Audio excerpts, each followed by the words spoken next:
Something in between के 196वें episode में आप सभी का स्वागत है। देश की राजनीति में एक अजीब सी कड़वाहट भर गई है। एक दल के नेता दूसरे दल के नेता को फूटी आंख नहीं सुहा रहे। कारण कई हैं और उसके नुकसान भी कई हैं। नुकसान यह है कि स्वस्थ राजनीतिक परंपरा धीरे धीरे बीती बात बनती जा रही है। नेताओं में वैचारिक मतभेद की जगह मनभेद घर कर गया है। स्थिति यह है कि एक दल के नेता दूसरे दल के नेता को वैचारिक प्रतिद्वंदी की जगह घोर दुश्मन मान बैठे हैं। ऐसा दुश्मन जिसका कभी किसी भी तरह से सफाया किया जा सके। यह सिर्फ इसलिए हो रहा है कि दलों और नेताओं की वैचारिक प्रतिबद्धता गायब है और इसकी जगह किसी भी कीमत पर सत्ता हासिल करने के लक्ष्य ने ले ली। यह चर्चा इसलिए कि शुक्रवार को पश्चिम बंगाल में जो कुछ हुआ उसे किसी भी दृष्टि से उचित नहीं ठहराया जा सकता। समुद्री चक्रवात यास की समीक्षा बैठक में राज्य की मुख्यमंत्री ममता बनर्जी के व्यवहार को किसी तरह से उचित नहीं ठहराया जा सकता। ममता ने न सिर्फ समीक्षा बैठक में प्रधानमंत्री नरेंद्र मोदी और राज्यपाल को इंतजार कराया बल्कि बैठक में शिरकत भी नहीं की। बीच बैठक में पीएम को छोड़कर बाहर निकल गई।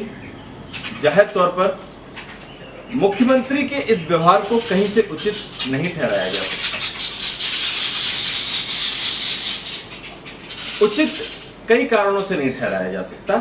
सबसे पहले तो हमें यह समझना होगा कि देश की अखंडता के लिए संघीय ढांचे का बरकरार रहना जरूरी है। राजनीतिक शिष्टाचार का होना बेहद जरूरी है। रक्षा मंत्री राजनाथ सिंह ने सही कहा कि समीक्षा बैठक में प्रधानमंत्री नरेंद्र मोदी और राज्यपाल जगदीप धनखड़ महज व्यक्ति नहीं बल्कि संस्था थे। संघीय व्यवस्था की मूल भावना इन संस्थाओं की प्रतिष्ठा को बचाने की बात करती है। ममता बनर्जी ने ऐसा नहीं किया। जाहिर तौर पर इसके लिए उन्हें सरकार और भाजपा का हमला झेलना पड़ा। स्थिति बिगड़ती देख ममता को सफाई देनी पड़ी। मगर सवाल है कि ममता ने ऐसी नौबत आने ही क्यों दी। इस मोर्चे पर बाद में केंद्र सरकार ने जो किया उससे बचा जा सकता था। प्रधानमंत्री बड़प्पन दिखाते तो उनका कद और बढ़ता, मगर केंद्र सरकार ने भी इसे अपनी प्रतिष्ठा का सवाल बनाया। इस पूरे मामले में मुख्य सचिव अलापन बंदोपाध्याय को बलि का बकरा बनाया।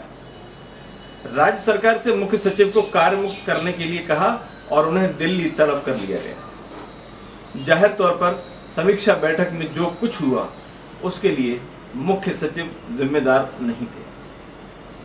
प्रोटोकॉल का पालन करते हुए वह समीक्षा बैठक में उपस्थित थे, मगर केंद्र सरकार ने इस पूरे मामले को प्रधानमंत्री के अपमान से जोड़ा और बदले की कार्रवाई की। अगर प्रधानमंत्री और केंद्र सरकार इस कार्रवाई से बचती तो बेहतर होता। ममता नैतिक मोर्चे पर कमजोर पड़ती, मगर जैसे को तैसा के अंदाज में केंद्र सरकार ने मुख्य सचिव के खिलाफ कार्रवाई कर खुद को भी उसी विवाद में उलझा लिया। सवाल है कि क्या इस कदम से राजनीति में गरिमा और मूल्य वापस लौटेंगे? प्रधानमंत्री की प्रतिष्ठा बढ़ेगी? समस्या ये है कि विभिन्न दलों का वर्तमान नेतृत्व इतिहास के पन्ने नहीं पलटता। इन्हें नहीं पता कि कुछ ही दशक पूर्व देश में कैसी राजनीतिक परंपरा रही है। पता चले भी तो कैसे? दरअसल वर्तमान राजनीतिक नेतृत्व को पढ़ने की आदत छूट गई है। वर्तमान नेतृत्व को नहीं पता कि वैचारिक लड़ाई के जरिए भी सियासी बढ़त हासिल की जा सकती है। या लोकतंत्र के लिए वैचारिक मतभेद की जगह मनभेद कितना खतरनाक है। यह मनभेद देश के लोकतंत्र को कहां ले जाएगा? मसलन 90 के दशक का ही उदाहरण लीजिए। तब लोकसभा चुनाव के दौरान शिवसेना के उम्मीदवार संजय निरुपम ने कांग्रेस उम्मीदवार सुनील दत्त पर अपने क्षेत्र में न आने का आरोप लगाया। इससे सुनील दत्त इतने आहत हुए कि निरुपम पर मानहानि का मुकदमा दायर कर दिया। थोड़ा इससे भी पीछे चलें। प्रथम प्रधानमंत्री जवाहरलाल नेहरू की मौत के बाद फूलपुर लोकसभा उपचुनाव में कांग्रेस उम्मीदवार सुलक्षणा पंडित के खिलाफ समाजवादी राम मनोहर लोहिया प्रचार कर रहे थे। इसी बीच न्यूयॉर्क टाइम्स ने खबर छापी कि लोहिया नेहरू खानदान से व्यक्तिगत अदावत रखते हैं। इस रिपोर्ट में लोहिया की ओर से सुलक्षणा के खिलाफ आपत्तिजनक टिप्पणियां करने का भी दावा किया गया था।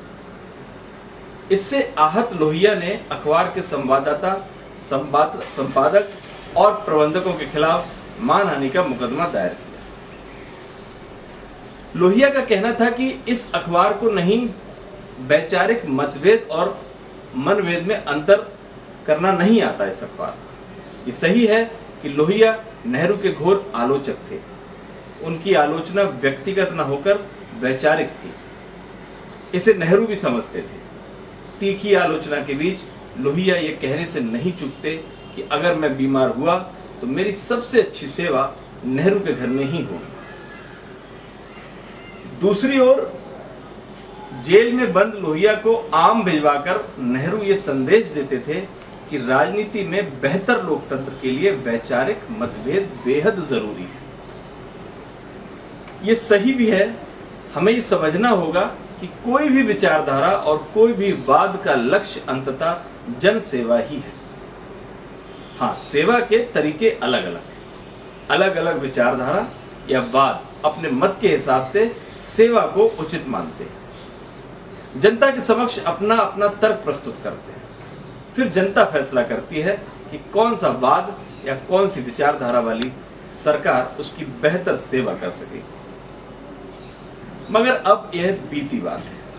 वह इसलिए कि दलों में विचारधारा का महत्व धीरे धीरे खत्म हो गया है। राजनीति का मूल लक्ष्य सेवा की जगह सत्ता हो गई है।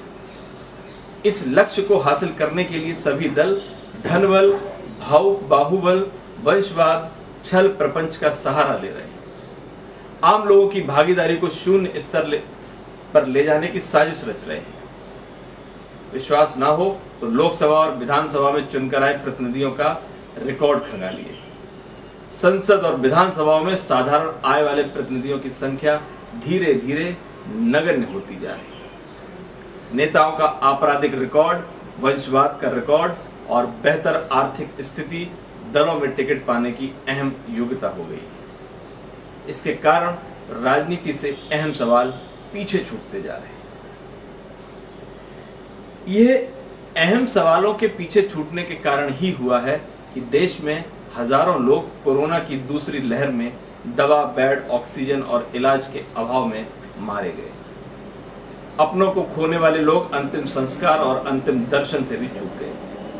मजबूरी में किसी ने अपने परिजनों का दाह संस्कार की जगह दफनाया तो कई ने यूं ही अपनों के शवों को गंगा में बहा दिया। जाहिर तौर पर देश की राजनीति को इस बेशर्म हथकंडों से निकलने की जरूरत है। राजनीति इन हथकंडों से बाहर नहीं आई तो लोकतांत्रिक मूल्य, लोकतांत्रिक परंपरा, संघीय शिष्टाचार जैसे सवाल बीती बात होकर रह जाएंगे। नमस्कार।